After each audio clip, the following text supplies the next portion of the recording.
Hey y'all, this is David, the Georgia photographer, and today I'm going to give you 5 pieces of knowledge that I have learned through doing YouTube for a number of years.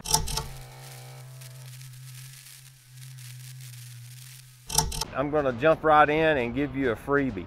You don't have to have big, expensive cine lenses and like red cameras and all of that jazz to make good videos. You can use something as simple as this little action camera, and it doesn't have to be the newest one. This one is several generations old at this point. I think they are out with the Osmo Action 3. This is the OG Osmo Action. Works fine. It depends on your application and you learning the equipment, whether or not you're going to get good video.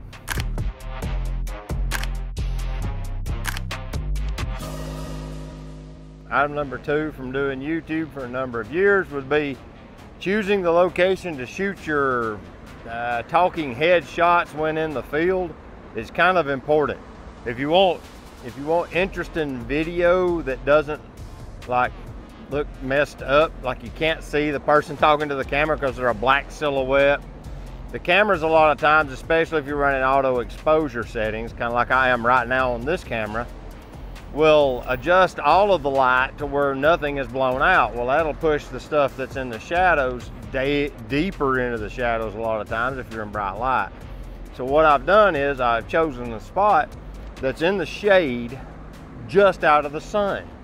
As you look, you can see the shade line where the sun's on the sidewalk. What that gives me is a nice reflected fill light that bounces up off the ground, filling the space under my hat, making it to where you can see really good. If I was to literally step right here and do this, now what you see is the shadow of my hat on my face and the sun behind me casting shadow on my chest. But you get the idea. Rapidly, you see how I'm hard to see now. But if I literally just go right here and step just into this shadow, look what the camera does. It's an amazing trick. Took me a long time to learn it. I struggled and struggled and struggled to figure this out. But you get in the shade where you're just in the shadow line and the light's on the concrete, you get this beautiful bounce fill light up from the ground, and it's like having professional lighting on you, and it's free.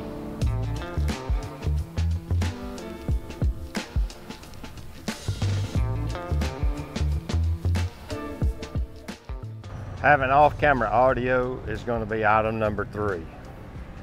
To me, off-camera audio was like one of those breakthrough moments. When I got to the point to where I realized I could use off-camera audio, it untethers you from the camera. And yeah, let's see. This is what I was talking about earlier with the sun backlit and you in shadow a little bit. You get this kind of effect. If I get some of the shade on me, you can see it starts to come back. But yeah, here we go. We'll do this. We'll set this here. We'll level the camera a little bit. There we go. All right. This is what off-camera audio allows you to do. Notice I've moved away from the camera, but yet you can still hear me because the mic is here and not attached to the camera. One of the things you learn early on is to put a shotgun mic on the camera. Shotgun mics work great till about 3 feet from the camera. Maybe a little further, but 3 feet's normally about it. They're designed to pick up a very narrow band of sound directly in front of them, and the attenuation is such that it gets rid of noise in the environment except about 3 feet directly in front of the mic. So it allows you very clean audio, but you have to be close to the camera. And with this, I can turn my back on the camera, I can walk over here, you know, I can completely walk out of camera shot and you can still hear everything I'm saying. Off-camera audio was like one of the greatest things I learned, and it took me a while to learn it. I went through several shotgun mics trying to figure that crap out. I still have them. I have a bunch of them.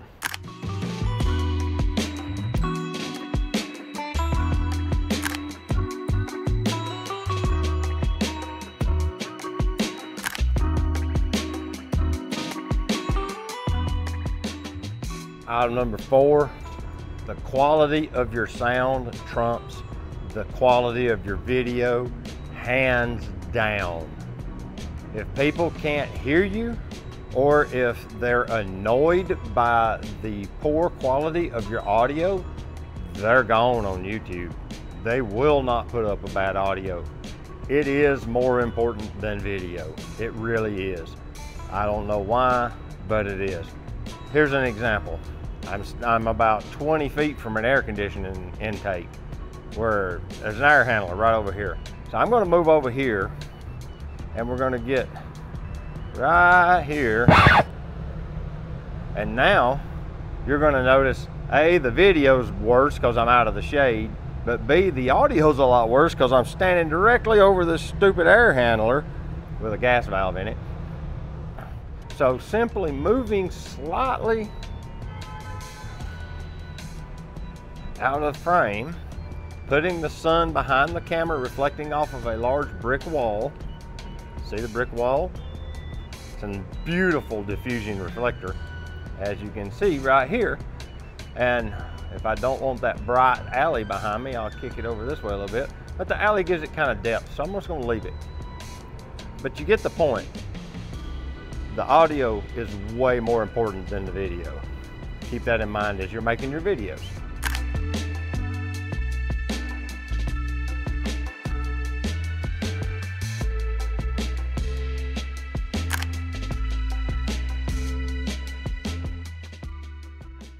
All right, I found a new spot to stand. I've never actually been in this location before. Actually, there's a whole little courtyard over this way, and I'm gonna make my way through it and hopefully come out on Market Street or Broad Street right through that building. It looks like there's a little pathway right through there. I know between the TVA buildings, there is like a common area that you can walk through. I'm gonna see if I can get over to Broad. The truck's parked on Broad. So yeah, it's kind of a neat spot. This, once again, as you can see, I'm just in the edge of the shade with the white cement giving me my bounce light.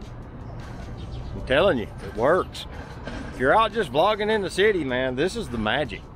Now, long story short here, this is item number 5. And this also took me a long time to learn. Don't take it so seriously and get frustrated. If something happens in a clip, like earlier when that jackhammer went off in the middle of the one I was doing down on Broad, to me, off-camera audio was like one of those breakthrough moments. When I got, just roll with it. You know, it's not the end of the world. It brings a little bit of realism or reality to your video when those kind of things appear. I have a video where I did an 85mm lens review, and in that video, I think the intro to it got interrupted at least a half a dozen times. So rather than cut all of those out, I just rolled them into the video as outtakes, but at the beginning, so that, you know, it's like, okay, this is the 85, beep. All right, I'm doing it this way, beep. Yeah. If you go look up the 85mm, I think it's f1.8 or f2 lens review, you'll see it. It's on my channel, and a lot of people comment on it. They love it. I mean, just roll with it. Don't let it get to you. Have fun making your videos, because as long as you're having fun, it'll come through the camera to the viewer, and the viewer will be more engaged. If you're like, this is David, I'm doing a lens review on a crappy lens on a old-timey camera that doesn't take very good pictures, nobody's gonna watch that. They're gonna be like, yep, next, and they're gone. So if you want like to have a little bit of viewer retention, you know, my channel's not huge or anything, but these are some of the things I've learned over the years of making videos that nobody watched. And you know, it's simple stuff, but it works. And you know, you'll see all of these people who do these channels about how to improve your YouTube stuff and all of that, and they have some good information at times. I like Nate Black. I really enjoy watching him, mainly because of his on-screen antics, not because of what he's telling me is going to work, because I rarely do what he says to do. maybe that's why my channel ain't growing. But at the end of the day, I'm having fun with it. I went through a spell where I wanted to kind of make this a job, but once I realized my true vocation is in machine tool work and electrical work, electronics, things like that, and not video production, it suddenly got a lot, it was kind of, what's the right word, liberating. So yeah, don't take it too seriously, okay? You know, like at the beginning today, I was going to make a review of a little lens adapter that couples a G-series Nikon F-mount lens to a Leica CL camera. Well, I used my 10 to 20 millimeter, and well, just have a look. Hey y'all, this is David, the Georgia photographer, and today I'm in downtown Chattanooga. I'm gonna go on a little photo walk. I'm gonna try to photograph some stuff that looks interesting and share those photos with you, which is kind of my modus operandi. But I'm also gonna use the lens I've not used. It seems that my video is over before it started. I just got around the corner, went to take my first composition of a construction site that I was actually kind of liking. It was gonna make a cool photo. And I realized that the focus ring on this particular lens is fly-by-wire. It's not coupled mechanically to the lens, and I can't focus the camera. See my point? I had to completely shift gears today and make a different video that's on my list of videos to make instead of that one, because that one, as you can see, fell apart like literally within 50 yards of the truck when I took my first photo. It was like, really? So just don't take it too seriously and have some fun with it.